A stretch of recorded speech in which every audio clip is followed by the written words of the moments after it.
Martedì 17 ottobre, buongiorno Sicilia da Michele Cucuzza ed Angelo Gagliano. Oggi cominciamo con una notizia che viene da Palermo. C'è stata una notte di paura per un incendio ormai domato che si è sviluppato in una palazzina di via Monfenera vicino agli ospedali civico e policlinico. Una nube di fumo ha coperto una vasta area attorno a Piazza Indipendenza e a Corso Tucoli.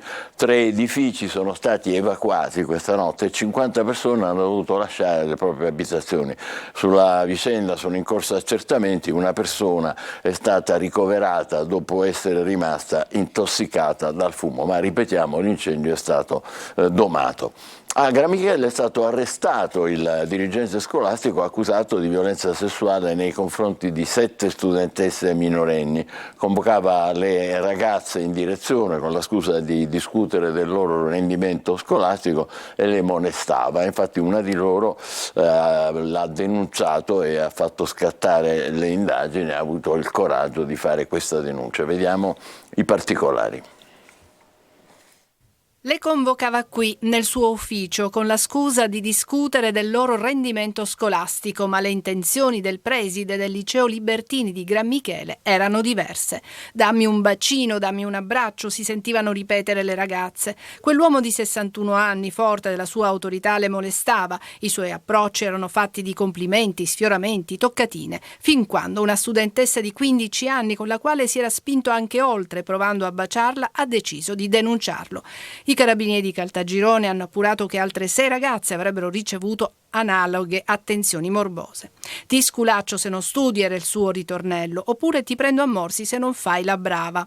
L'uomo, molto conosciuto in quanto è anche socio di una nota palestra, è stato arrestato e si trova ai domiciliari con l'accusa di violenza e tentata violenza sessuale. In paese la vicenda ha scatenato commenti indignati. Non esiste che una persona importante come un preside nelle scuole faccia una cosa del genere. Questi ragazzi vanno a scuola, che dovrebbe essere, penso, un posto sicuro, ma in realtà nemmeno questo lo è più. Al liceo Libertini adesso è arrivato un nuovo preside che ha incontrato gli studenti. Per rasserenare gli animi e soprattutto per dire loro che l'istituzione è con loro e lo sarà sempre. Se la ragazza ha trovato il coraggio di denunciare è anche merito della scuola, raccontano i docenti. Noi pensiamo che questa forza sia legata anche a ciò che la scuola ha fatto in termini di formazione, di informazione e di dialogo. Questa tela realizzata agli studenti è solo un esempio.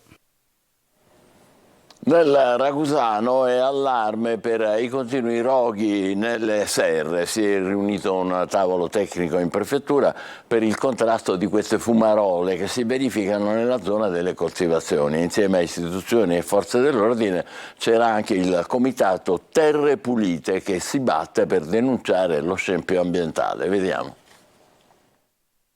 È allarme nel Ragusano per i continui roghi nelle serre. Si è riunito il tavolo tecnico in prefettura a Ragusa per il contrasto alle cosiddette fumarole che si verificano nella zona delle coltivazioni. Insieme alle istituzioni, le forze dell'ordine e il comitato Terre Pulite si è discusso delle strategie per contrastare il fenomeno che colpisce soprattutto la fascia trasformata del Ragusano e tutto ciò che proviene dal ciclo di lavorazione agricola. È stata una riunione interlocutoria perché il problema presenta degli aspetti tecnico-normativi che vanno un attimo approfonditi.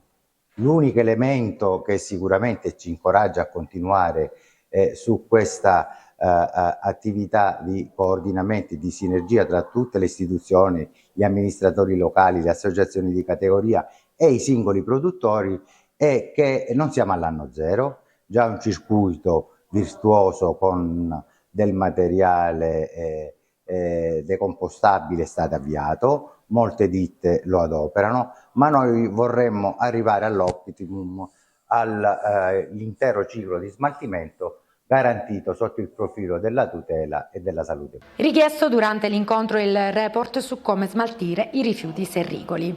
Il dato che a mio parere esce fuori è che c'è una grande confusione anche a livello amministrativo su chi deve subire i costi e questa confusione dovete immaginare che viene trasmessa al produttore. Servizi specifici vengono effettuati dalla Polizia Municipale nei diversi comuni, ma il fenomeno è molto vasto e non si riesce da soli a marginare. Questo delle fumarole è uno dei grandi problemi, grandi temi da affrontare, che si trascina da molti anni. Non basta l'impegno che ogni singolo comune può mettere in campo. Il tavolo si riaggiornerà nelle prossime settimane. Adesso con Angelo Gagliano, la rassegna stampa siciliana. Sì, cominciamo con la Sicilia, con il quotidiano di Catania e come vedi in prima pagina, possono vedere anche a casa i nostri telespettatori, si parla intanto della manovra, la manovra sprint, soldi a famiglie, redditi bassi, asili nido gratis al secondo figlio, stretta sulle pensioni anticipate e poi ancora nella finanziaria c'è anche il ponte Sicilia socia al 10%. E poi sempre in tema di politica, porte aperte alla regione, ora possibili 750 assunzioni, ma in regione non si sta benissimo, ci sono i nervi tesi fra la Lega e Forza Italia, si rompe il vertice del centrodestra e c'è stato il rinvio sui manager della sanità. Adesso invece i fatti di carattere internazionale, attentato islamico a Bruxelles, 2 morti, terrore allo stadio, l'onda lunga del Medio Oriente in fiamme. Queste sono le conseguenze in questa lettura. E poi fotonotizia per il saluto, per l'ultimo saluto a Laura Salafia. Laura per sempre, morta dopo 13 anni di sofferenze, la donna colpita da una pallottola vagante dopo un esame all'Università di Catania. C'è anche la cronaca, come possiamo vedere, palpeggiatore seriale, preside ai domiciliari, lui si autoassolve, solo confidenze, dice diciamo in un virgolettato. Poi ancora una vicenda che magari proveremo ad approfondire se ci riusciamo nel corso della rassegna. Guida il monopattino seduto sul divano, l'ultima spittizza finisce su Rai 2. Sicuramente è diventato virale questo video, diciamo, teppistico come minimo. Ecco. E adesso invece andiamo a leggere qualcosa in più a proposito di finanziaria, qualcosa che ci tocca da vicino, perché si parla del ponte sullo stretto, pronti 12 miliardi, 10% della regione, la doppia svolta, Salvini sulla manovra copertura integrale, Giorgetti spiega nei primi 3 anni quote a salire, Schifani conferma il cofinanziamento di 1,2 miliardi, un segnale al resto d'Italia. Le opposizioni parlano di fondi burla e poi vedete ponte, la Sicilia punta 1 miliardo, questo è il dato che viene fuori a proposito dell'infrastruttura sullo stretto di Messina. Adesso le vicende sempre regionali con le nuove possibilità di assunzioni per la regione, fino a 750 assunzioni, sbloccati i concorsi in misura superiore al turnover, Schifani e Falcone, così potremo affrontare le sfide del PNRR e della digitalizzazione, esulta la UIL, diffidente il Partito Democratico. Questa è la situazione dell'occupazione. Sempre invece sulla Sicilia si torna a parlare invece non solo sulla Sicilia dell'arresto del preside, abusi sulle studentesse, preside ai domiciliari, l'ex dirigente di un istituto superiore denunciato da una quindicenne, 7 in tutto le presunte vittime, le avance, spinte fra richieste di bacini e palpeggiamenti, la difesa solo confidenza, comportamento travisato, questo è quello che scrive la Sicilia. Lo stesso tema viene ripreso però dalle pagine interne anche della Gazzetta del Sud, abusi su studentesse minorenni, ex preside agli arresti domiciliari, convocazioni e attenzioni nel suo ufficio, like, sospetti sui social, intervento dei carabinieri nel catanese dopo la denuncia di una quindicenne. La stessa notizia la ritroviamo, il preside abusava di noi nel suo ufficio a scuola, le alunne lo fanno arrestare,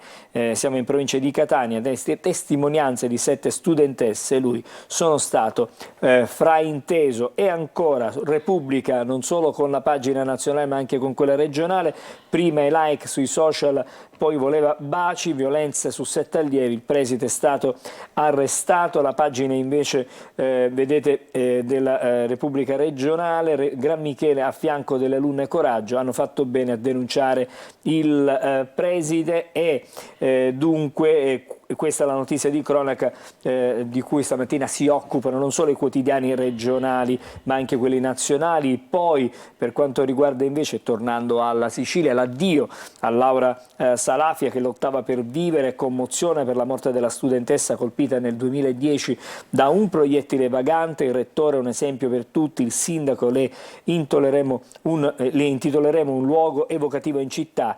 Oggi i funerali a Sortino, e vedete il ricordo: ciao, io sono Laura, la carezza di una persona indimenticabile, quel blitz in corsia fra sudori e pianti, e la sua lezione: voglio realizzare tutti i miei sogni. La forza di Laura Salafia. La pagina dedicata alla città di Catania, sulla Sicilia, rete contro la devianza giovanile, individuate 5 scuole pilota, 2 nuovi protocolli su affido familiare e tirocini formativi. L'Osservatore Metropolitano ha illustrato in prefettura le attività di 3 tavoli tematici. Lasciamo la Sicilia e adesso siamo alla prima di Repubblica Palermo, perché cominciamo con le vicende proprio legate alla città. Le strisce pedonali invisibili. C'è stato un altro incidente, stavolta un bambino francese investito da una moto in via Roma e ricoverato in codice rosso, e poi ancora morti e feriti per un conflitto di competenza e di potere. Questo è il retroscena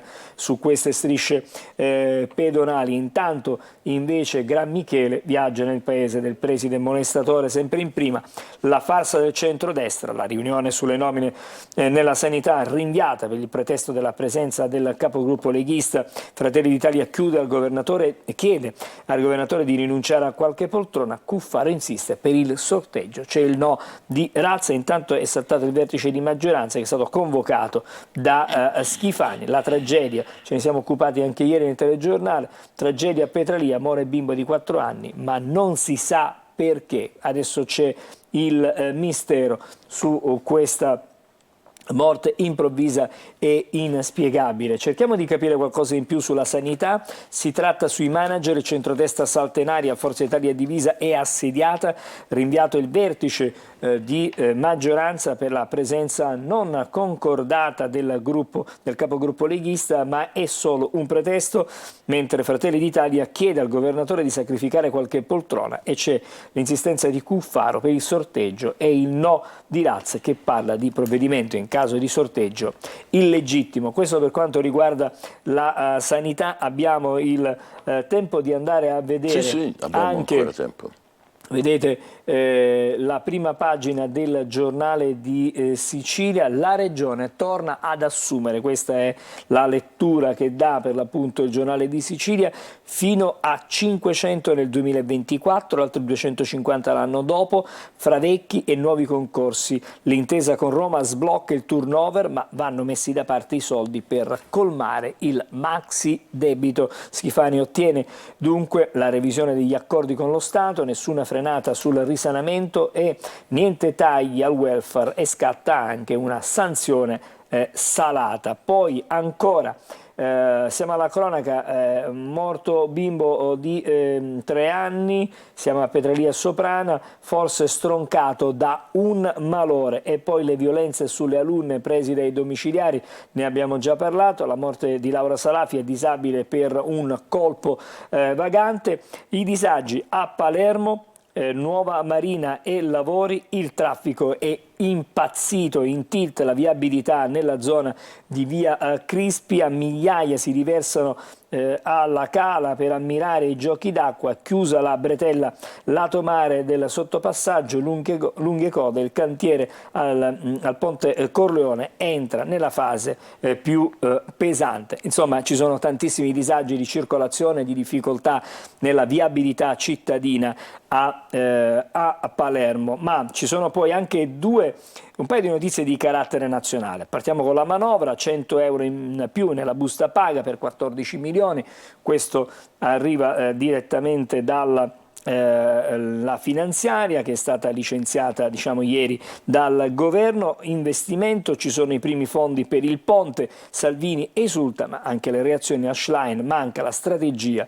Il Movimento 5 Stelle è duro, chiedere di non fare emendamenti è attacco alla democrazia. Questo riporta il giornale di Sicilia. Siamo adesso anche alla Gazzetta del Sud, che intanto apre con il viadotto Ritiro, la fine dei lavori rischia di slittare, Messina e il consorzio Autostrade è preoccupato dai ritardi. La Totocostruzione è fiduciosa, è diciamo uno snodo importante, come possiamo vedere per l'appunto da questa foto. Sulla 20 il complesso sistema giostra e c'è il viadotto Ritiro che viene per l'appunto su cui si sta lavorando. I lavori dovevano finire fra qualche mese, dopo 6 anni il cantiere ancora si trascina, niente stipendi, pensate, da 2 mesi, quindi qua le difficoltà che si aggiungono. Nuovo fisco e aiuti alle famiglie, stanziamenti progressivi per il ponte sullo stretto e giù il canone RAI. È stata varata dal governo la manovra da 24 miliardi, IRPEF a 3 aliquote con i primi 2 scoglioni al 23%, asilo gratis per le famiglie che hanno il secondo figlio. E poi a Taormina falso passi invalidi, seconda denuncia per un automobilista di Mongiuffi Melia. Questa è la storia che viene raccontata, poi invece i fatti che sono certamente internazionali, che riguardano le tensioni che ci sono, ve ne sono diverse foto. Intanto Bin Laden a Tel Aviv, l'occupazione dopo l'incursione sarebbe un errore, e vedete quello che c'è in queste foto, davvero situazione drammatica. Ma intanto ieri a Bruxelles c'è stata tanta paura, questo attentato, l'Unione Europea nel terrore, 2 morti provocate da un terrorista che si è diciamo definito appartenente all'ISIS. E poi Parmitano, giovani siate curiosi, a Messina la laurea honoris causa all'astronauta di Paternò, è stato molto disponibile con gli studenti e coinvolto dai loro progetti. Ma intanto si parla, altre 2 notizie, una che riguarda la legalità e la sicurezza, che è stato sciolto il Consiglio Comunale, ci sono 3 commissari, e poi vedete azzurri. Chiudiamo con lo sport, la rassegna stampa di questa mattina, all'esame Inghilterra, mentre sulle scommesse, l'inchiesta che sta travolgendo il mondo del calcio, forse oggi arriveranno altri. Da Corona? E vedremo se sarà Corona. Comunque questa è la situazione. Ci fermiamo qui con la rassegna stampa. Bene, facciamo una pausa molto breve e poi ci ritroveremo con i quotidiani nazionali e le notizie internazionali che sono quanto mai importanti. State con noi, buongiorno Sicilia.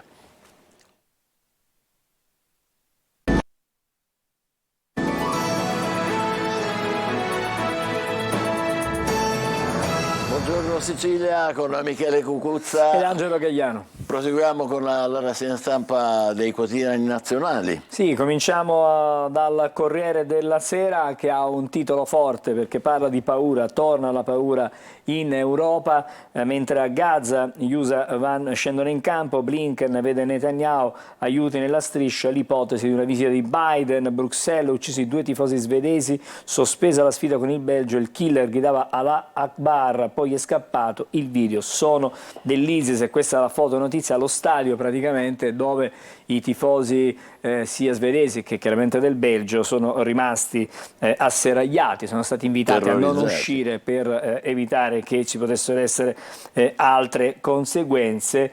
E poi vedete il Belgio ferito, il fantasma dei lupi solitari, ma intanto si parla del confine libanese, noi in fuga dai missili di Hezbollah, i profughi in coda al valico con l'Egitto, una situazione davvero drammatica. Poi la notizia sulla manovra da 24 miliardi, la Meloni seria realistica, poi ancora le misure per famiglie e le imprese, la svolta in Polonia, sono stati bocciati i sovranisti, intanto giovani, ricchi, soli, i calciatori e l'azzardo, si torna di nuovo alle scommesse nel calcio, le scommesse su portali non esattamente diciamo autorizzati e quindi ufficiali, ma sappiamo che i calciatori non possono scommettere assolutamente in base a dei regolamenti che vanno firmati, sottoscritti al momento del loro tesseramento.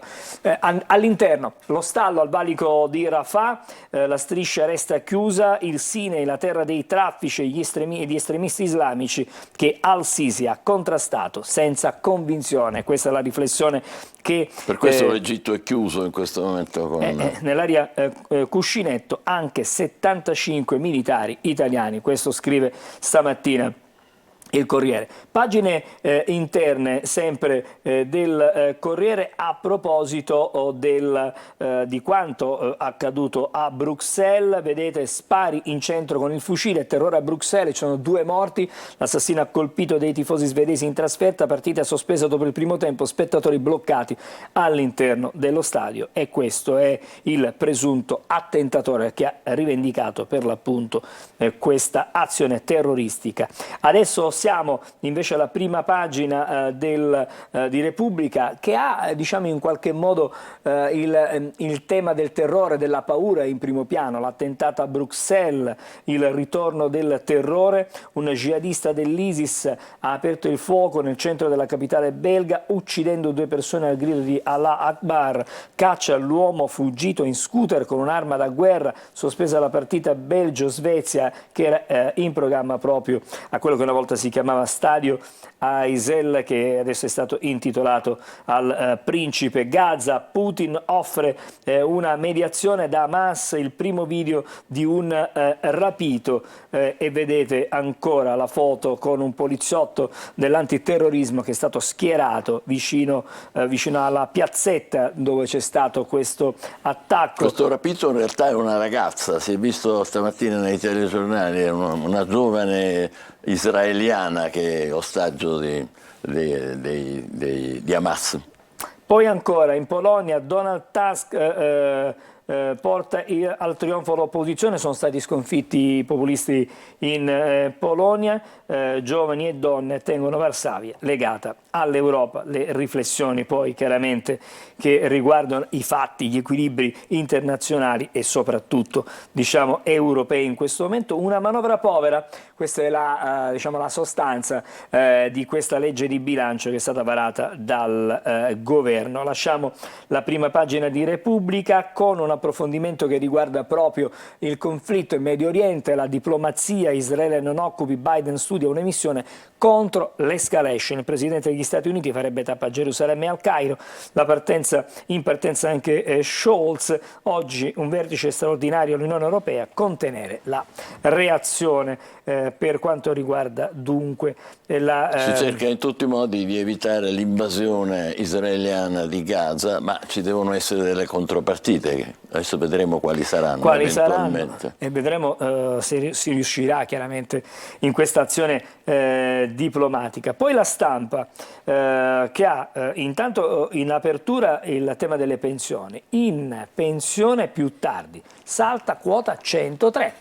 Via alla manovra, sale il bonus e poi ancora il bonus degli asili, sgravi a chi assume, mamme e giovani, meno sconti fiscali, soprattutto quando si superano i 50.000 euro, insomma, di quello che su cui si calcola l'imponibile poi delle tasse. Il piano Biden per evitare la guerra, il presidente degli Stati Uniti domani in Israele, no all'invasione di Gaza, l'Iran, ostaggi liberi con lo stop al raid. Questo è quello che scrive stamattina La Stampa. E poi terrore a Bruxelles, il ritorno dei lupi solitari. Questo è la riflessione di Francesca Sforza sulla prima pagina della Stampa. A proposito, nelle pagine interne vedete la diplomazia, il piano di Biden. Eccolo. Il presidente degli Stati Uniti cancella gli impegni, si prepara a volare a Gerusalemme, corsa contro il tempo per evitare l'invasione di terra della striscia di Gaza. E questa è una foto, quella che è la situazione in questo momento sul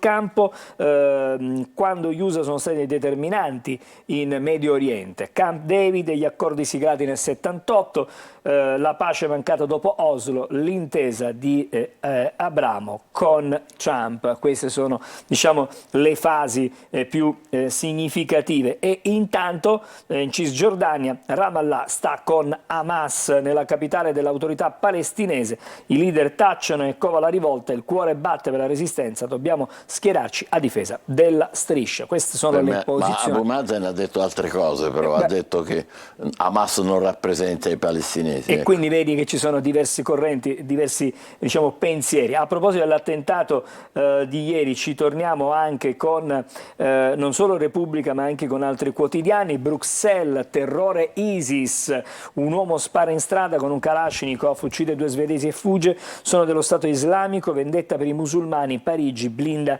i confini. E queste sono un po' delle foto di quello che è successo, alcune sequenze di quello che è successo ieri. L'attentatore ha citato la guerra tra Hamas e Israele e il bimbo ucciso negli Stati Uniti. Poi ancora lasciamo La Stampa.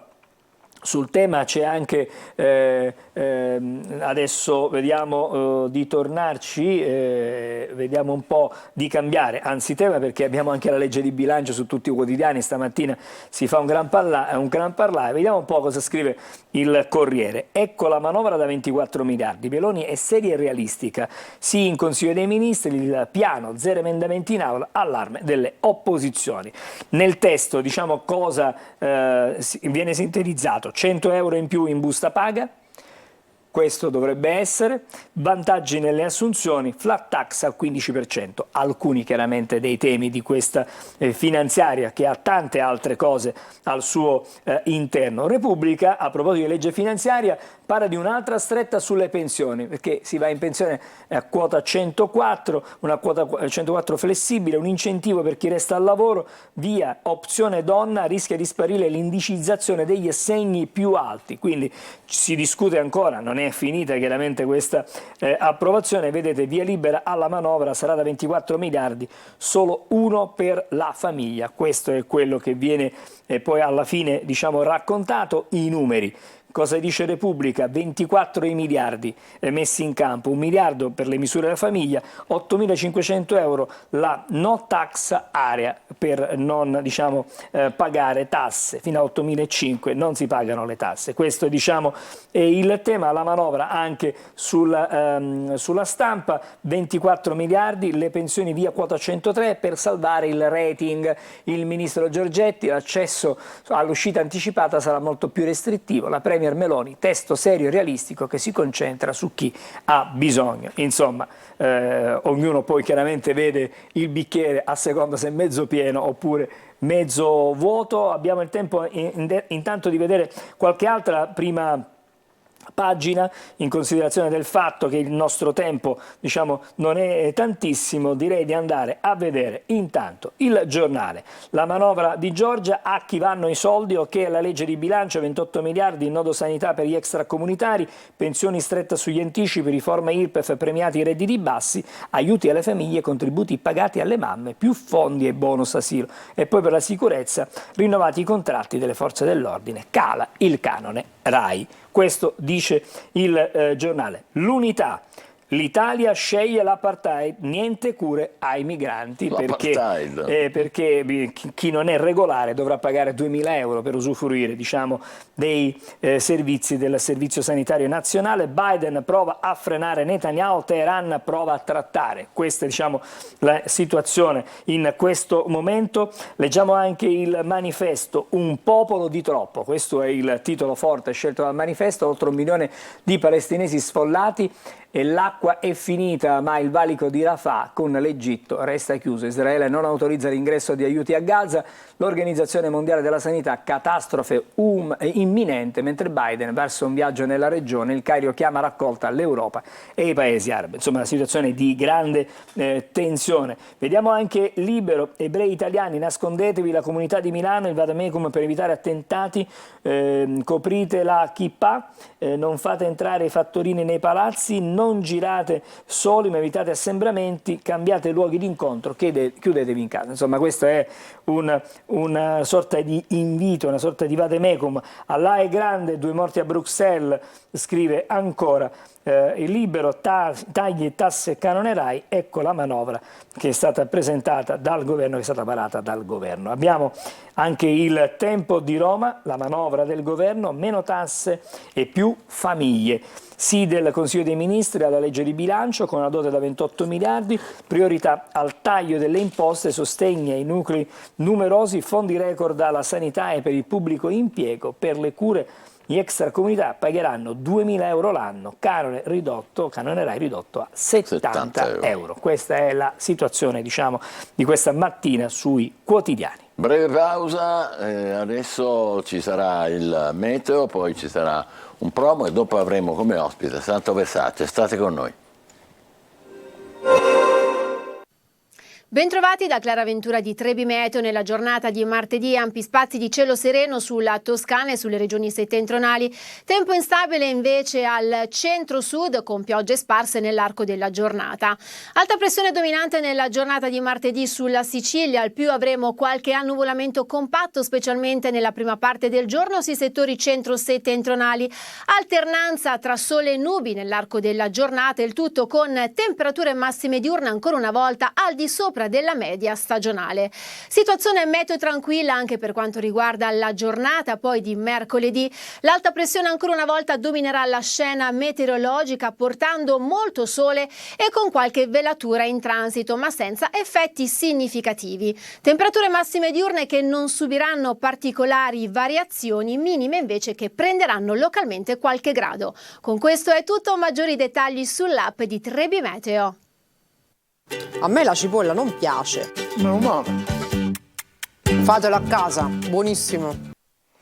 Infatti voglio ricordare che tutti i giorni prima del telegiornale c'è Chi la vuole cotta alle 12.30 e alle 19, naturalmente sulla nostra rete, su Antenna Sicilia. Adesso ci colleghiamo con Santo Versace, a cui diamo il benvenuto, siamo felicissimi. Grazie, buongiorno. Buongiorno a lei.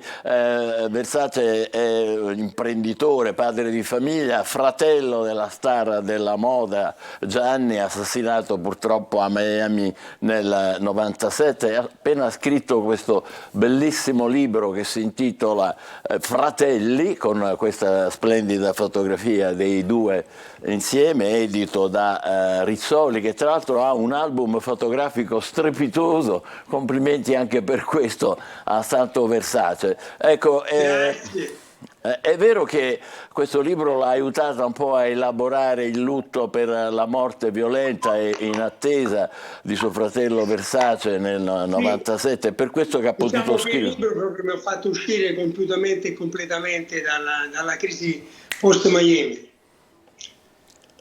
Ed è un libro che è dedicato a Gianni, ma rappresenta 70 anni di vita italiana, anche perché io racconto la mia vita e la mia autobiografia, parto dai miei genitori, dall'immediato dopoguerra, dal nostro crescere, dal nostro svilupparci e da tutto quello che abbiamo fatto come Gianni Versace. Certo, ma un ruolo importante nella sua, come dire, ripresa psicologica, se mi consente, l'ha avuta, l'ha raccontato lei, sua moglie, Francesca, vero? Francesca, sì, Francesca De Stefano, che anche lei di Reggio Calabria come me, ha avuto un'importanza straordinaria sotto questo aspetto, perché dobbiamo considerare che lei mi ha tirato fuori praticamente dalla mia crisi che si trascinava da Miami. Comunque è importante questo libro perché racconta 70 anni di storia italiana e chi lo legge capisce perfettamente come è nata la Gianni Versace, come è stata costruita, chi è stato Gianni, perché si trovano tante altre pubblicazioni, ma non c'è nessuna che abbia l'esattezza, la precisione, anzi in molti casi ci sono molte imprecisioni o manchevolezze.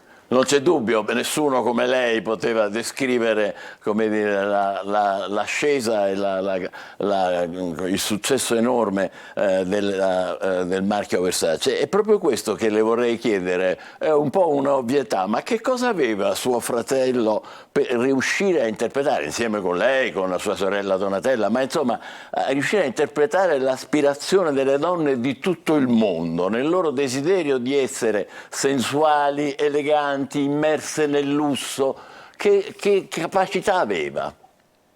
Beh, Gianni è figlio d'arte, io e Gianni siamo due figli d'arte, perché lui ha preso tutto quello che era il genio di mia madre, io tutto quello che era il genio di mio padre, quindi siamo stati fortunati perché abbiamo avuto due genitori straordinari e abbiamo acquisito tutto quello che era il loro talento. Cioè, sai, quando sei figlio di talenti, hai talento, è tutto più facile. Gianni ha avuto un talento straordinario, perché possiamo considerare che Coco Chanel ha segnato la prima metà del secolo, Gianni ha segnato la seconda metà del secolo, ma Gianni ha avuto anche un vantaggio, ha avuto me, perché ci sono stati straordinari talenti che si sono persi, perché la Versace l'abbiamo costruita insieme, io e lui, il resto sono chiacchiere, l'abbiamo fatta insieme, l'ho costruita tutta io pezzo a pezzo, la parte industriale, la parte commerciale e tutto il resto. Gianni ha potuto, grazie al fatto di avere accanto me, esprimere il suo talento in una maniera libera, totale, senza blocchi, senza problemi. Questo è stato il grande vantaggio. Lui ha un talento straordinario, ma con la mia presenza gli è stato permesso di esprimerlo compiutamente. Questo è molto, tutto il resto me ne occupavo io. È molto importante che lei lo sottolinei, perché non a tutti è noto qual è il suo ruolo, qual è stato e qual è ancora il suo ruolo, il ruolo del fratello maggiore. Non è solo questo, sì, fratello maggiore, ma anche la persona che aveva dimostrato tutta la sua vita in ogni cosa che ho fatto, alla scuola, all'insegnamento, alla professione, a tutto, allo sport, che non avevo limiti. E io ho costruito la Gianni Versace perché vedevo i sogni di Gianni e ho lavorato sempre perché la realtà superasse i suoi sogni. Cioè lui sognava, io realizzavo i sogni. Il tandem era questo. Tutto il resto è venuto intorno, era contorno. Certo. La realtà, i pilastri su cui abbiamo fatto tutto sono Santo e Gianni. Poi Gianni è dentro la mia vita compiutamente, perché lui nasce 2 anni dopo di me e ci lascia 26 anni fa. Ci dà un frammento dell'arrivo dell'epoca d'oro, come cominciate la vostra ascesa da Reggio Calabria a Milano con Gianni, lei, Donatella naturalmente, e l'esplodere del successo? Ma noi, Gianni è stato riconosciuto il suo talento mentre ancora era a Reggio Calabria e si occupava delle attività che avevamo a Reggio da parte di mia madre, il negozio della donna, dell'uomo e del bambino, mentre io mi occupavo delle cose di mio padre, ero uno studio commercialista. E a Gianni arriva un'offerta per fare una collezione, la Florentin Flowers di Lucca, e io gli dissi: Gianni, ma lo vedi elettrico, era una pila elettrica, ma ti piacerebbe? Ma ho detto sì, mi piacerebbe, è il mio sogno. E io gli feci il primo contratto, ero già commercialista, e da lì lo seguii sempre. E quando nel 76 capì che era il momento di fare la Gianni Versace, gli dissi: Gianni, è il momento di fare la nostra linea diretta. È tutto un crescendo continuo, ma tutti hanno capito il suo talento. Cioè, è stato straordinario, perché lui aveva un talento straordinario con la sua creatività, con il suo modo di vedere la donna, di vedere una donna che ancora non c'era, di liberare l'uomo. E io ho la capacità di costruire tutto quello che serviva perché questo suo genio si esprimesse al massimo. Invece è stato tutto questo. Il resto è venuto dopo. Ma noi eravamo Santo e Gianni. Sì, esattamente, che poi nel mondo tutti conoscono con la finale che si pronuncia Versace, ecco. Però Gianni è stato anche molto coraggioso sul piano, diciamo così, umano, esistenziale, nel dichiarare la propria omosessualità in tempi ancora chiusi, diciamo, nel mondo gay. Gianni non ha avuto mai paura di essere se stesso, era un uomo libero, cioè avendo un muro di cemento armato, una spalla su cui appoggiarsi e tutto, era abbastanza sereno e tranquillo, quindi la mia presenza gli permetteva di essere un uomo compiutamente e completamente libero, capisci? Quindi questo lo aiutava e lui su questo ha vissuto liberamente la sua omosessualità senza problemi, tant'è vero che è stato il primo a dichiararlo, parliamo di più di 30 anni fa, in un momento proprio dove non c'era nessuna necessità di farlo, ma lui sentì il bisogno, probabilmente gli venne in maniera naturale, aveva accanto a Antonio un amico che non c'è più, manco lui ci ha lasciato, capisci? Quindi questo, però era la forza che gli davo io, cioè quando lui mi chiedeva: Santo, ci sono problemi? No, tutto bene, qualunque problema io avessi, lui non doveva saperlo. Bellissimo questo, davvero. Ecco, purtroppo ma è fondamentale, perché abbiamo avuto dei geni che si sono persi perché non erano accanto alla persona giusta. Capita a tantissimi, purtroppo. Adesso dobbiamo tornare inevitabilmente sulla tragedia che vi ha investito, l'assassinio di suo fratello, terribile, sconvolgente, sul quale sono fiorite leggende che lei tiene a chiarire. Ma li abbiamo distrutti tutti dentro i tribunali di tutto il mondo, da Sydney a Los Angeles a New York, sono tutte balle. Non ci sono rivelazioni scottanti, non c'è nulla di... No, non c'è niente da dire. Un pazzo cercava di restare nella storia e per nostra sfortuna Gianni in quei giorni è andato a Miami. Esatto. Perché poteva capitare a Stallone, a Madonna, piuttosto che a Tom Cruise. Come è capitato a John Lennon. Esatto, esattamente come è capitato a John Lennon. È stato quello il meccanismo che è scattato. La celebrità di Gianni e il desiderio di questa persona di restare nella storia.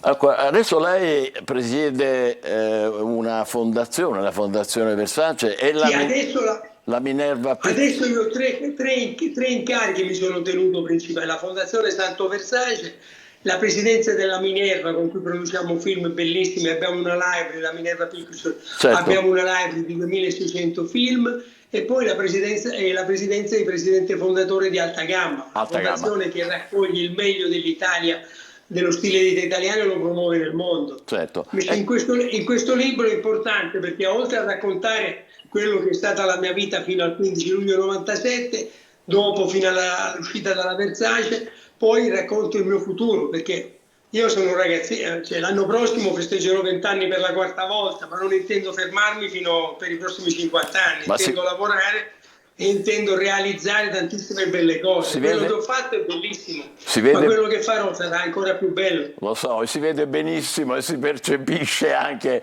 che lei è un ragazzino, però mi permetta di come dire, sollecitarla ancora a fare un passo indietro e a tornare a una fase che ha preceduto purtroppo l'assassinio del suo fratello. Lei ogni tanto ha l'idea che potessero cambiare le cose con la fusione. Ma avevamo fatto una roba straordinaria. Stavo per dirglielo, la fusione con Gucci, vero? Esatto, abbiamo creato la nascita del primo polo italiano, perché era decisa la quotazione della Gianni Versace. Io 4 giorni prima che lui morisse avevo firmato con la Morgan Stanley la quotazione della Gianni Versace, che sarebbe avvenuta con la fusione Versace-Gucci. Sarebbe nato un gruppo che avrebbe potuto benissimo fare concorrenza al più grande gruppo attuale, a Arnaud, a Louis Vuitton NC. E noi abbiamo una visione straordinaria anche del futuro, perché Gianni, ovviamente confrontandoci sempre insieme e capendo la mia visione del futuro, mi chiedeva sempre: non mi devi dire dove sarà la Gianni Versace fin quando ci sono io e ci sarai tu,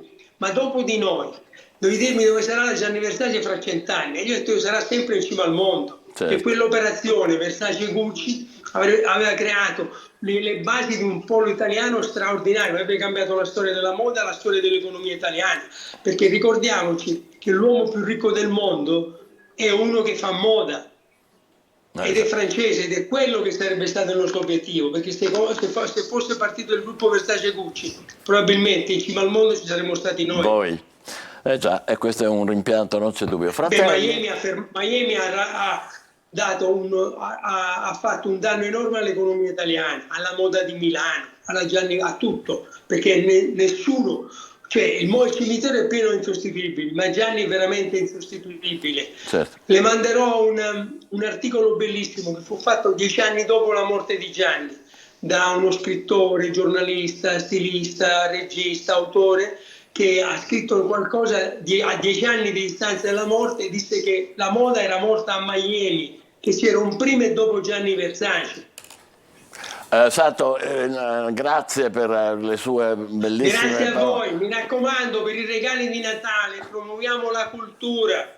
Leggiamo il libro. Ma per chiudere ci regala un'immagine fra le tantissime che custodisce, che desidera trasferirci di voi fratelli in questo libro, che è una sua autobiografia, ma un momento. Ma lì dentro ci sono delle immagini stupende e possiamo ricavarne una dal libro. C'è quella chiaramente dove siamo noi tutti quanti piccolini con i nostri genitori, quella dove c'è anche la primogenita che ci lasciò a 10 anni, mentre in effetti lì a guardarle una per una sono stupende quelle foto. Sì, sono davvero bellissime. Qui ne vediamo alcune, ma insomma, le intravediamo. Occorrerà procurarselo questo libro. Grazie a Santo Versace, complimenti per quello che ci ha dato. Grazie Michele, grazie a tutti voi. Grazie. Allora, Santo Versace, Fratelli, una famiglia italiana, edito da Rizzoli. Grazie ancora e complimenti. Adesso facciamo una breve pausa e poi ci occuperemo di istituzioni. State con noi.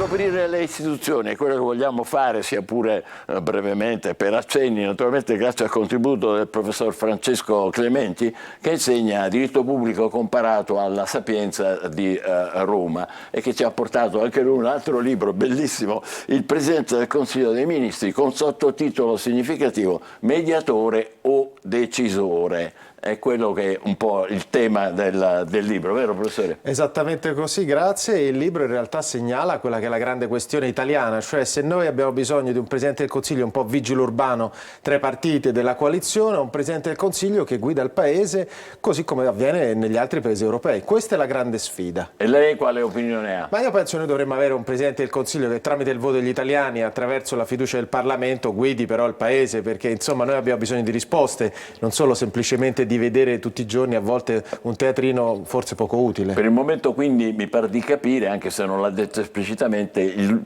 nostro primo ministro, la primo ministro ha un po' un ruolo di mediazione. Tutti ce l'hanno, perché dipende anche un po' dalle regole di un'istituzione un po' incompiuta e quindi faticheranno tutti i presidenti del Consiglio. Faticano.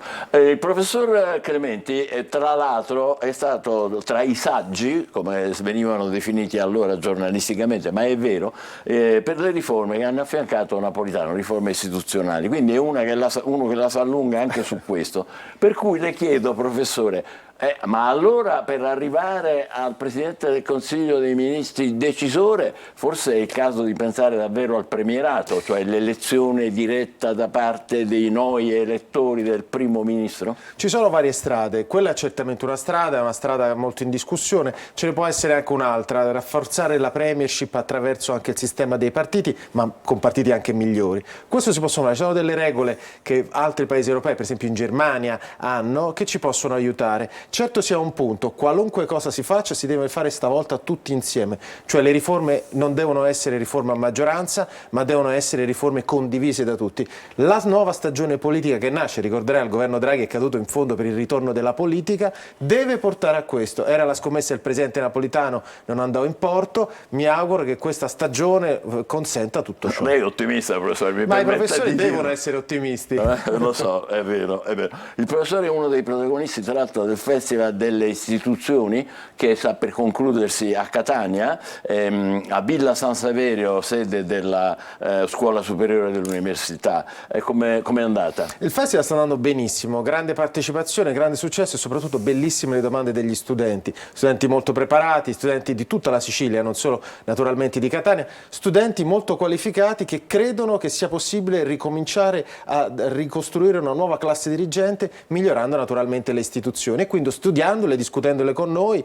Non ci sono solo giuristi, per fortuna, mi faccia fare una battuta, ma anche fisici, matematici, perché le istituzioni sono in fondo la tenuta sociale ma anche al tempo stesso la sfida di un futuro migliore. E ci sono anche gli studenti, quindi non tutti partono. No, assolutamente, ci sono studenti e anche studenti, torno a dire, molto preparati, qualificatissimi, quindi rimanete e studiate, mi faccia fare questa battuta. Ha ragione, professore. Ecco, ma lei che viene dalla Sapienza di Roma, che impressione ha per quanto riguarda la Sicilia? Qual è l'atteggiamento di noi siciliani rispetto alle istituzioni? Diciamoci la verità. Ma secondo me i siciliani hanno una consapevolezza duplice delle istituzioni. Da un lato sono molto attenti alle istituzioni, il senso di patria, della nazione, il patriottismo costituzionale. Garibaldi, mi faccia dire, il senso di una trasformazione che cambia il paese. La Sicilia e il Trentino sono in genere i termometri del paese. Quindi questo c'è sempre e comunque. Al tempo stesso, siccome sono ben consapevoli delle istituzioni, ne conoscono anche le magagne. Se mi fa usare una parola romana. Le magagne sono in realtà ben note ai siciliani, in qualche modo portano talvolta a disillusione.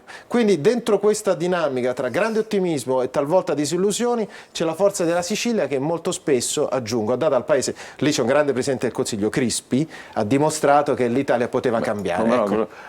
Ricordo, questo è pubblicato da Il Mulino, il Presidente del Consiglio dei Ministri, mediatore o decisore del professor Clementi. Ecco, ma non è che le magagne che noi siciliani vediamo, le vediamo più sulla versante della politica piuttosto che delle istituzioni? Beh, politica e istituzioni stanno insieme, perché società e istituzioni naturalmente si collegano e si coordinano. Certo, se la politica non funzionano le istituzioni. Lei sa, la Costituzione italiana si basa sui partiti politici. Quando i partiti sono crollati, tra la prima fase e la seconda Repubblica, noi abbiamo avuto un problema molto serio. Oggi che i partiti sembrano riprendere quota, lo misureremo, è importante che i cittadini tornino a occuparsi della politica, perché poi comunque qualcuno decide per loro. La politica deve tornare a essere il centro dell'impegno di tutti noi, chi più, chi meno, ma con una forza tale perché questo migliorerà la qualità della nostra vita e se no, naturalmente, la politica la faranno i peggiori. Ma io sono ammirato dalle sue convinzioni, professore, però qua aumenta l'astensionismo. Ed è per questo che i giovani devono impegnarsi di più. Abbiamo giovani bravissimi, io ne sto conoscendo tantissimi in questi giorni a Catania, questi giovani devono tornare a fare politica, a impegnarsi nelle istituzioni e anche a dimostrare che è possibile un'Italia migliore e dunque anche un'Europa migliore, perché naturalmente ormai Italia e Europa è la stessa cosa, in un contesto nel quale la grande sfida del mondo, lo vediamo tutti i giorni sui giornali, chiama loro a prendere in mano il loro futuro, perché il mondo sta drammaticamente cambiando e se noi non siamo capaci di corrispondere a tutelare la libertà, i diritti, la democrazia, quello che noi abbiamo conosciuto come persone un po' più grandi, loro non lo conosceranno. Questo è sbagliato e non dipenderà da noi, dipenderà anche un po' da loro, dalla loro poca voglia di impegnarsi. Poca voglia che delle volte diventa rassegnazione, ma professore lo sa perché delle volte? Perché si ha la sensazione che le cose che non funzionino poi non vengano, come dire, riparate, non ci si indigna più perché non c'è controllo sufficiente, non c'è sanzione. Bisogna tornare non solo ad indignarsi, ma a trasformare quell'indignazione in impegno. Cioè questa è la grande sfida. Non ci sono salde e praticabili libertà se le istituzioni non sono forti e non sono forti se non sono cosa nostra, di tutti noi. Se noi non ci impegniamo a trasformare il nostro impegno civile in un impegno politico. Cioè, per esempio la Sicilia è fortissima anche sul terzo settore, la solidarietà. Questo non fa politica. Dov'è che si è interrotto il collegamento fra solidarietà, terzo settore e politica? Quel collegamento va ripristinato. Ci sono giovani splendidi, bellissimi, che si impegnano per la legalità, per il miglioramento della qualità dell'ambiente, i mari, le nostre terre. Ecco, quel mondo lì, quella forza lì deve tornare dentro le nostre istituzioni e dentro la nostra politica. Noi probabilmente lì, come adulti, se posso dirla così, abbiamo perso la capacità di trasmettere loro questa forza. Loro lo sanno. Basta immaginare, no, Friday for Future, i ragazzi che manifestano. Certo. Quella corrente calda deve tornare dentro la forza della politica e la forza delle nostre istituzioni. Per cambiare, aggiungo anche un po' per cambiarci e magari mandarci a casa, perché è anche giusto così. No, ma è anche giusto così. Che mi viene a questo punto, ma sono i giovani che non si interessano, che sono distanti o qualcuno li tiene distanti? No, siamo noi che li teniamo distanti. Guardi, me lo faccio dire con chiarezza, le dico una cosa banale. Oggi anche il sistema elettorale di elezione fra Camera e Senato distingue per età e impedisce ai giovani, per esempio, di entrare al Senato, che andrebbe riformato. Ci sono delle barriere all'ingresso molto forti nel lavoro e naturalmente nella politica, che chiedono a loro molta più forza di quanto all'epoca ne dovemmo usare noi. Dentro questo contesto però noi siamo un paese anziano e se abbiamo capito questa cosa e abbiamo interesse al nostro futuro di anziani, a maggior ragione dobbiamo far sì che loro entrino nel mondo il prima possibile. Quindi il Senato dovrebbe essere riformato, il Senato delle autonomie, basta con questo Senato e fa la stessa cosa della Camera. Serve una seconda Camera delle autonomie, serve una seconda Camera di rappresentanza alle autonomie, alle regioni e ai territori. Questo Paese l'ha già rifiutato 2 volte, con la riforma Berlusconi, con la riforma Renzi-Boschi e prima ancora con altre riforme. Ma il tempo è finito, avere 2 Camere che fanno la stessa cosa riduce la qualità del Parlamento e naturalmente rende inutile le leggi. È anche un motivo di sfiducia, vedere questo rimpallo. Delegittimazione, disaffezione sociale, invece, abbiamo moltissimi delle problemi. Autonomie, ma sì. Che fanno le autonomie? Cioè, che vuol dire poi? Perché a Roma? Se sono autonomie stanno qua. No, perché il problema è che le tasse si decidono nel Parlamento italiano e se le autonomie non sono nel Parlamento italiano, i soldi dei nostri contributi vengono distribuiti diversamente in un luogo diverso da dove devono essere distribuiti. Quindi le autonomie devono stare al centro, nel senso appunto a Roma, nel Parlamento, perché è lì che si decide dove vanno i nostri soldi e dove tornano soprattutto nei nostri territori. Suggestioni molto interessanti per le quali ringraziamo il professor Francesco Clementi, che insegna diritto pubblico comparato alla Sapienza di Roma e che tra i protagonisti delle ultime battute del Festival delle Istituzioni, che ancora fino a qualche, credo fino alla giornata di domani o di oggi, in ogni caso a Villa San Saverio, che è sede della Scuola Superiore dell'Università di Catania. Catania, come vedete lì. Grazie ancora professore, buon lavoro, complimenti, grazie anche per il libro. Oggi c'è un libro a Pessallazzo, questo non è male, a proposito di cultura. Grazie davvero. Grazie. Adesso facciamo una breve pausa e poi andremo a Ballarò e lì le cose, come dire, i discorsi si fanno seri. State con noi, a più tardi, buongiorno Sicilia.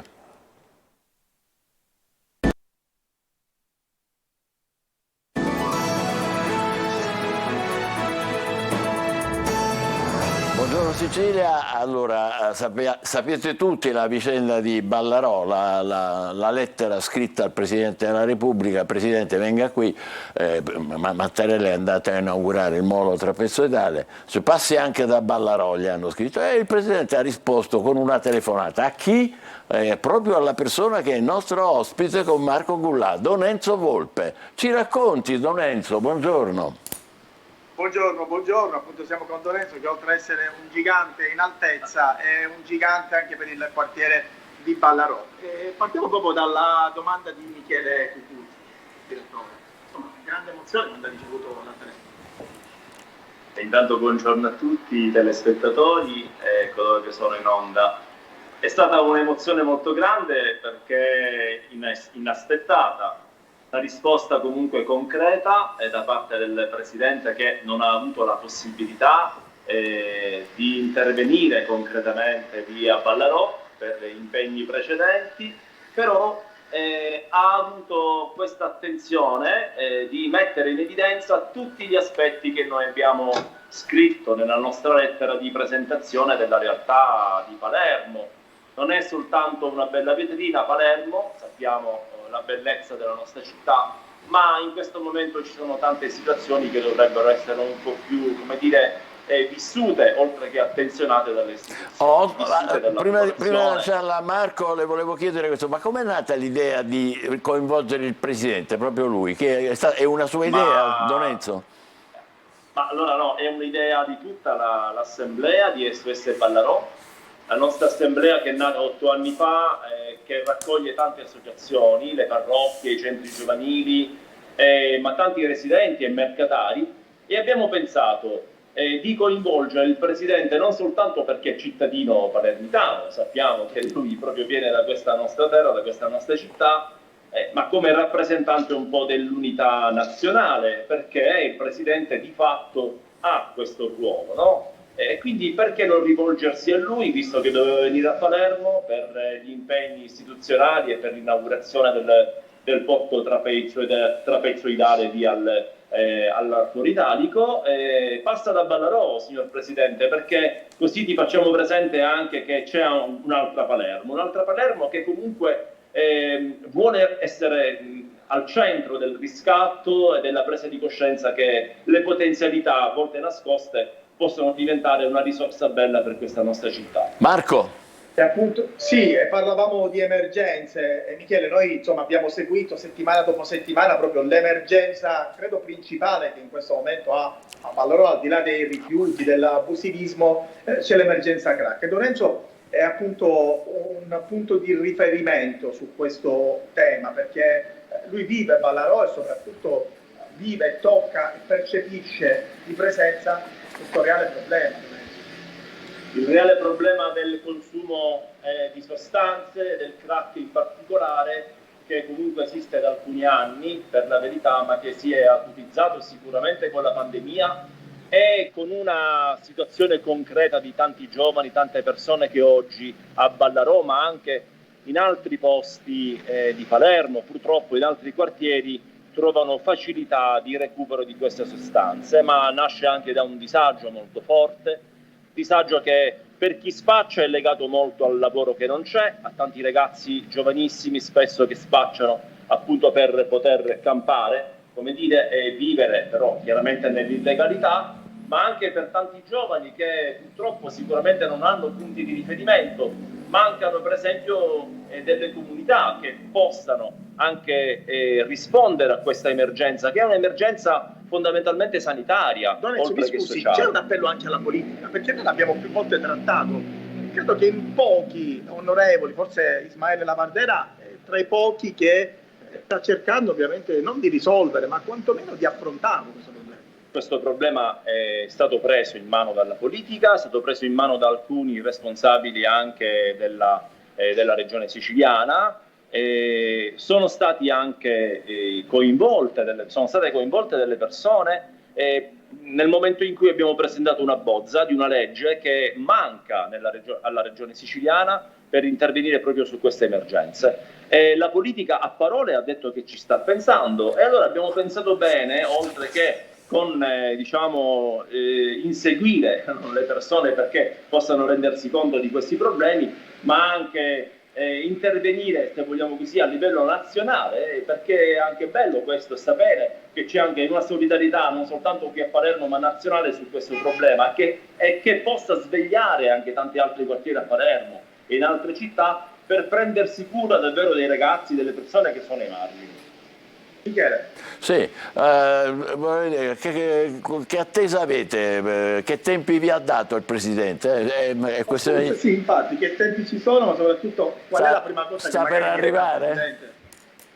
Il Presidente è stato molto disponibile, ha detto che lui a Palermo viene spesso, è la sua città, e che avrebbe messo subito in agenda un incontro anche privato per evitare magari tanto movimento ufficiale, anche privato, con un gruppo della nostra realtà di SOS Ballarò, della nostra assemblea, perché vuole ascoltare dalla viva voce di chi vive il quartiere, di chi opera con tanto sacrificio da tanti anni, e davvero ne approfitto anche per ringraziare tantissimi amici, amiche che da anni veramente danno la vita per questi percorsi di cura e di bellezza a Ballarò, non soltanto a Ballarò. E lui ci ha promesso, non ha dato una data, non ci ha messo, diciamo così, subito in scaletta, ma sicuramente ha voluto la legge, la bozza di legge. Questo è un passaggio molto importante, l'ha voluta proprio personalmente, noi gliel'abbiamo mandata, e lui la vuole proprio vedere, leggere, per poter probabilmente anche intervenire a livello regionale e dare, per quello che può, una mano perché venga approvata. Lorenzo, abbiamo un accordo, Michele, con Lorenzo, ci avviserà quando ci sarà il povero Presidente Mattarella, sì, per magari seguirlo da vicino e soprattutto seguire questa via, che se ovviamente non sarà privata, sarà abbastanza... sì, la visita l'ho detto privata, ma è chiaro che noi lo diciamo col Presidente. È chiaro. Sì, non fatela troppo privata, avvisate Buongiorno Sicilia almeno, ecco, come minimo. Va bene, questo dipende. Infatti anche... abbiamo un accordo. Questo dipende anche dal protocollo del Presidente, noi siamo a disposizione, senz'altro. Grazie anche per stare allo scherzo. Naturalmente i problemi sono molto seri, molto importanti, e c'è poco da scherzare. Aspettiamo di avere invece notizie poi dell'arrivo del Presidente e dell'incontro che avrà con Lorenzo Volpe e con gli altri esponenti del quartiere di Ballarò. Adesso ci fermiamo, facciamo una breve pausa, vi ringraziamo, state ancora con noi perché non abbiamo finito. Parliamo di tutt'altro, però ci siamo ancora. 10:30 c'è tutto il resto, vi aspettiamo con C'è chi la vuole cotta. E adesso invece andiamo a trovare Marco Amato con il suo caffè. Buongiorno. Buongiorno. Oggi c'è il ton sul ton, maglioncino giallo con la tazzina gialla, proprio raffinatezze. Beh sì, tazzina gialla un po' optical, un po' English, perché oggi ho deciso di parlare di talune persone che con l'optical e il psychedelic avevano un po' a che fare. E di chi si tratta? Due grandi star del passato, ma anche del presente, perché uno quando è bravo per davvero dura nel tempo, è come l'amore per l'arte, il talento è quello. Allora, ho deciso di parlare di Ringo Starr e Paul McCartney. Grandissimi. Grandissimi, immensi, caro Michele, assolutamente parte di una storia di costume, sociologica e comunicativa assolutamente geniale. Perché oggi questi due signori, tra l'altro ci tenevo a ricordare che sono stati ordinati Sir, quindi baronetti, assolutamente dalla regina Elisabetta, onore con cui è stato investito anche il signor Sean Connery e tanti altri personaggi del mondo dello spettacolo a me cari. La curiosità curiosità zodiacale che mi è sovvenuta analizzando un po' i signori è che il signor McCartney è Gemelli e Ringo Starr Cancro. Cosa c'entra? Intanto escono con un nuovo album e quindi lo chiamano Rewind Forwards, ovvero riavvolgi per andare avanti. Mi è piaciuto moltissimo perché il Cancro, Ringo Starr, è il segno dei ricordi, del passato, della luna e della memoria, mentre invece i Gemelli è il segno della comunicazione, ovvero la cosa che manda avanti il mondo fondamentalmente. Mi è piaciuto come si traduce lo spin, quindi l'essenza dei due segni zodiacali proprio è nel titolo, ma anche nella loro azione, nel senso riuscire a 81 anni a produrre di nuovo un disco d'eccellenza con una preparazione di musicisti assolutamente interessantissima è decisamente notevole per i due. Allora, i segni susseguenti, anche nelle puntate precedenti, ho spiegato più volte che dove finisce uno inizia l'altro, quindi i segni che sono attigui sulla ruota zodiacale, Gemelli e Cancro in questo caso. Quindi la capacità comunicativa ha bisogno anche di attingere al passato. Questa vicinanza zodiacale ci insegna anche che non è possibile parlare di presente se non si conosce il passato. È un caso di ribaltamento zodiacale che apparentemente è susseguente, ma che invece ci insegna una grande verità. Non si può non guardarsi indietro per andare avanti. Una traduzione che avviene a livello artistico, in questo caso musicale, concettuale, che mi ha molto colpito e che mi dà modo di parlare di due dei segni più interessanti dello zodiaco, i Gemelli, segno dello spettacolo, della comunicazione. Vi ricordo che Raffaella Carrà, Pippo Baudo, Marco Bongiorno sono tutti dei storici rappresentanti del segno della comunicazione e dello spettacolo. I Gemelli sono quello.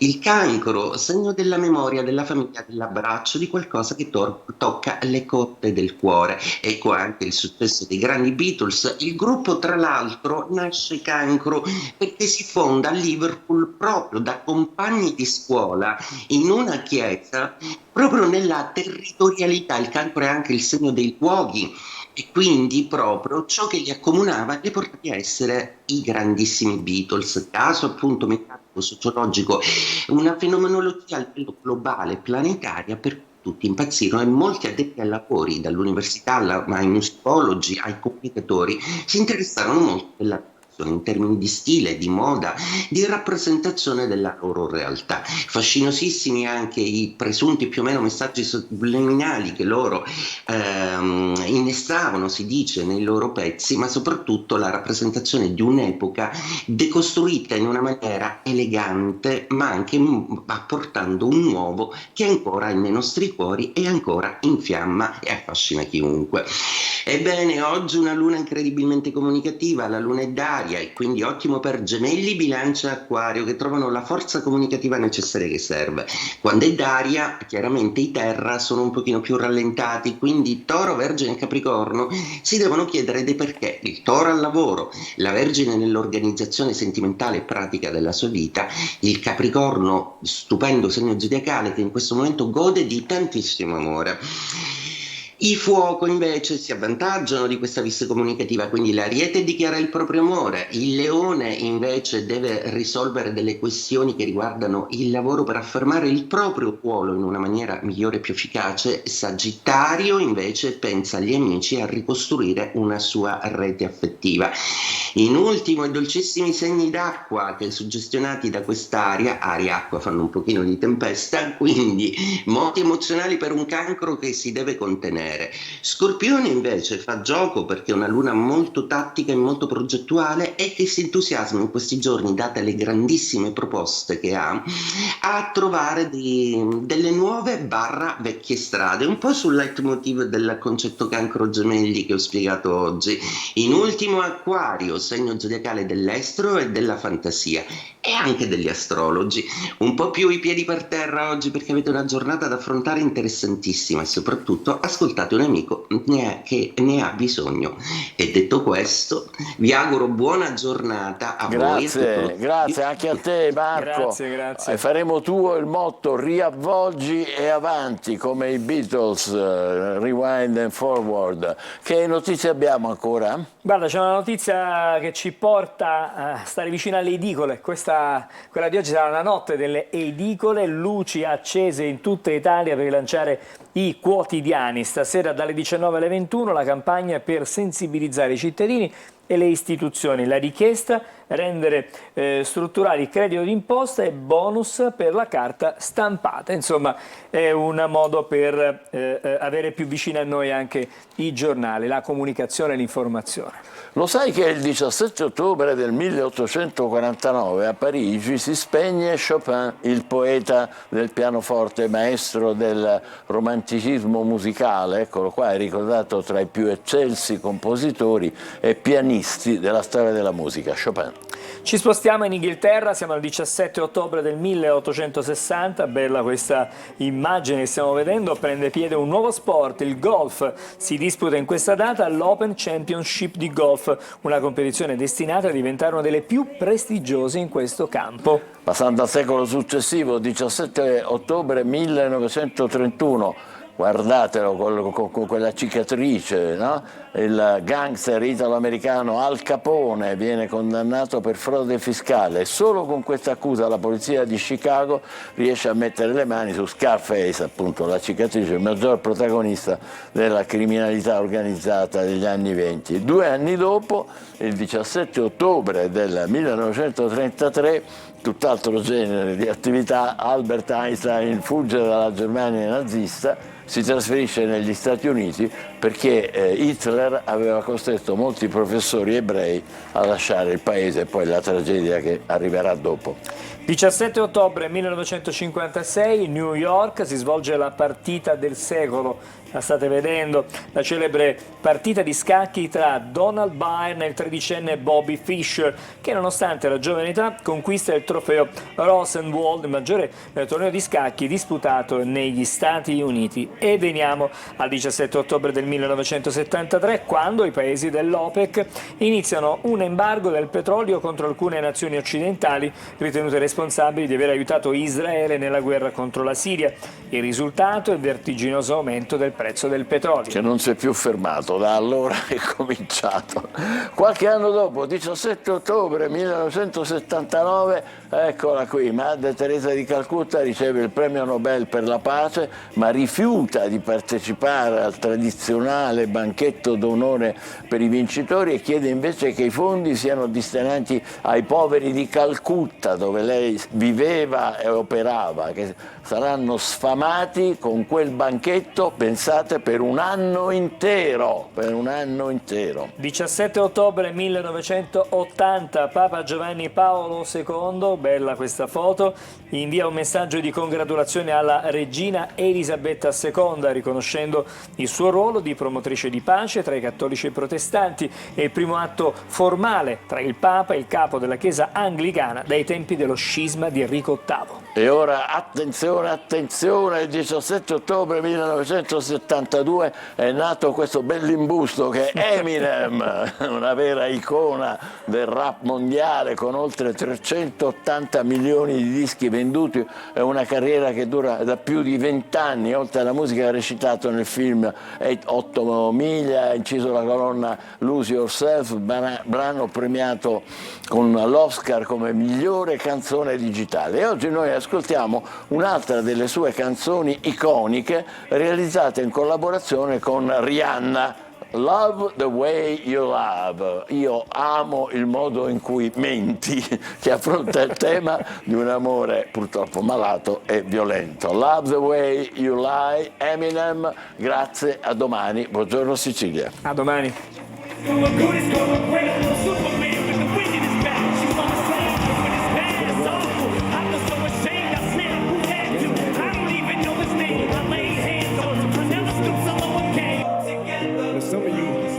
Might still be in that place. You're trying to get out. Just follow me. I'll get you there. You can try and read my lyrics off of this paper before I lay 'em, but you won't take the sting out these words before I say 'em. Cause ain't no way I'ma let you stop me from causing man. When I say I'ma do something, I do it. I don't give a damn what you think. I'm doing this for me. The world feed it beans. It's gassed up. If it thinks it's stopping me, I'ma be what I set out to be. Without a doubt, undoubtedly. And all those who look down on me, I'm tearing down your balcony. So if fans are bust, don't try to ask him why, how can he? From Infinite down to that last relapse album is still. Whether he's on salary, paid hourly, until he bows out or he just bows out of him, whichever comes first. For better